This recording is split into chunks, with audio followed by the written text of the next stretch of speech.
All right, guys, let's get into some winners from the Jay, combine. Go ahead, Matthew. Well, I was gonna go. Yeah, Connor. Let's talk about the combine. And let's talk about you. You crunch the numbers. You got your big board. You do it all. And you and our good buddy Lawrence Jackson interviewed a ton of prospects. Those are all up on NBCSports.com. You can check it out on social media as well. Follow RotoWorld at RotoWorld_football on X, at RotoWorld on Instagram. And so I'm just curious, Connor, as you sat there, you were there all week at the NFL Combine, interviewing prospects, watching tape, scouting it, not going out at night. Connor blew us off, Jay, just so you know. Lawrence and I invited Connor to come with us to a party. He blew us off, wouldn't come out. He's too busy out just crunching tape and being nerdy. But Connor, with all the homework you did, tell me some of the winners that you saw at the NFL Combine. It's funny Whose stock is up? It's funny to call Jeremiyah Love a winner, but he is. He went from being somebody who, okay, he's the top running back in the class. Let's put him at the Saints at 9, the Chiefs at 10, Vikings fans at 18 are dreaming. It's just not happening. He's too good. He goes and runs the 4.36 40. He was in the 95th percentile in yards after contact this year. He's well built. Lawrence and I got to interview him. He's already operating like a professional. And the reason he's a winner, besides the 40, right, and the teams love him, is that he looks so good in the pass game. He looks so good in the drills. He worked out and did wide receiver drills at the combine, stayed after to do that. Jeremiyah Love is not just a running back. He is an offensive weapon. You're going to hear a lot of fantasy-style projections that are similar to what Jahmyr Gibbs was going into his rookie year, not what Jahmyr Gibbs has become, but Jeremiyah Love can get there. I think the conversation now, Matthew, I know this goes back to your rumors column a little bit. The conversation might have opened at, if not Arizona at 3, Tennessee at 4. Did the Giants consider him at 5? Teams can't get enough of Jeremiyah Love. Yeah, look, I know the Giants are in on Ken Walker, so they're going to try to that was one of my rumors, was that the Giants. But yeah, I was surprised to hear that. But talking to a source, from what I understand, the Titans have Jeremiyah Love as the number 1 player on their board, regardless of position, just in terms of pure talent. They think he's the best guy in this draft. And when you think about all the holes that Tennessee has, do they just go best player available as they try to rebuild this Titans team? Jeremiyah Love would be a superstar on a team that candidly doesn't have a lot of them. Right. They're opening up a new stadium in 27, and so that would help. And you've got a head coach in Robert Saleh, who obviously from his time in San Francisco knows, when you have a stud running back, that opens up a lot of different things. And so I don't think going into the draft process, you would have thought, Tennessee might be in play for Jeremiyah Love, but I think he firmly is now. Jeremiyah Love, though, was a known quantity, and yes, comes into the combine as a superstar, leaves with a somehow even better reputation and prospect profile. But one running back from Arkansas turned a lot of heads, Connor.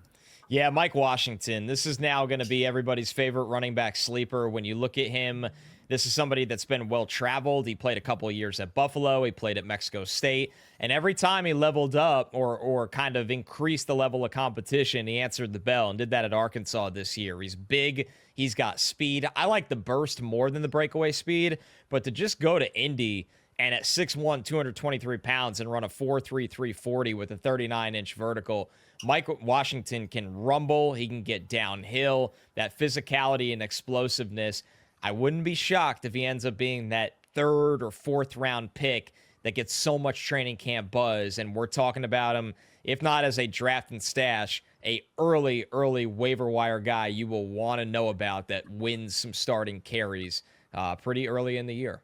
Yeah, pivoting, Connor, to the wide receivers, Skylar Bell, I know you love out of UConn. I know you tweeted and in your column on NBCSports.com talked about how impressive he was from a mental perspective, and he also seemed to test really well at the combine. Yeah, he gets the big picture. He had lucrative offers for big NIL deals to leave UConn. He decided to stay because he thought it was the best place for him to develop as a pro. And he was right. 101 catches and 13 touchdowns this year. The drop rate went down from in the 13% range to the 3% range. He runs a 4.4. He jumps out of the gym. All the testing is there. He's got good hands, ball skills. He's 6 feet tall, so he's bigger than he gets credit for. UConn's offense used him like they're Zay Flowers. They put him in the backfield, the slot, out wide, in motion. I think he is the most underappreciated wide receiver in this group. And then I'll give you 2 pass catchers at tight end because we're always looking for rookie tight ends that can contribute. Eli Stowers, more about the athlete than just playing the position as a whole. He had a phenomenal workout. If you want to look for a Harold Fannin, Jonnu Smith kind of a player, Stowers is going to be landing spot dependent, but he's a former 4-star quarterback, so we know what kind of athlete this guy is. And then someone that's not a sleeper, but how do you go from the first round and end up a winner at the combine? Well, if you're Kenyon Sadiq at 240 plus pounds, you run a 4.39 40. This is one of the most unique weapons in the draft. Oregon's usage of him ran a little hot and cold. I think he'll actually end up being a better pro. You'd love him at Denver. You'd love him in Philadelphia, the 49ers with George Kittle being out. Little landing spot dependent to project Kenyon Sadiq in fantasy, but the hype train will fly out of the station if he ends up in one of those places. Yeah, and obviously, as we've seen with, whether it was we've seen young tight ends, Aronde Gadsden last year as well. For so many years, you're just like rookie tight ends. You're not caring about the last couple of years. There have been a lot of rookie tight ends that have come into the league and been fantasy relevant as well. So Eli Stowers, Kenyon Sadiq, a couple of guys to have on your radar there as well. You mentioned quickly Jonnu Smith, released by the Steelers today as well. I'm reporting it here that he is actually going to Ohio State, that Jonnu Smith will sign with Ohio State to reunite once again with Arthur Smith. I'm not exactly sure all the eligibility rules, but they'll figure it out somehow. So that's my expectation, is that Jonnu Smith plays for the Buckeyes next year. Yeah, you could do it in college basketball. Let people do it in college football at this point. Who cares? Hey, it's Matthew Berry from NBCSports.com and Rotoworld.com, and I want to thank you so much for watching whatever it is you just watched, or if nothing else, being too lazy to click out of the autoplay after this video started, after whatever it is you actually wanted to watch finished.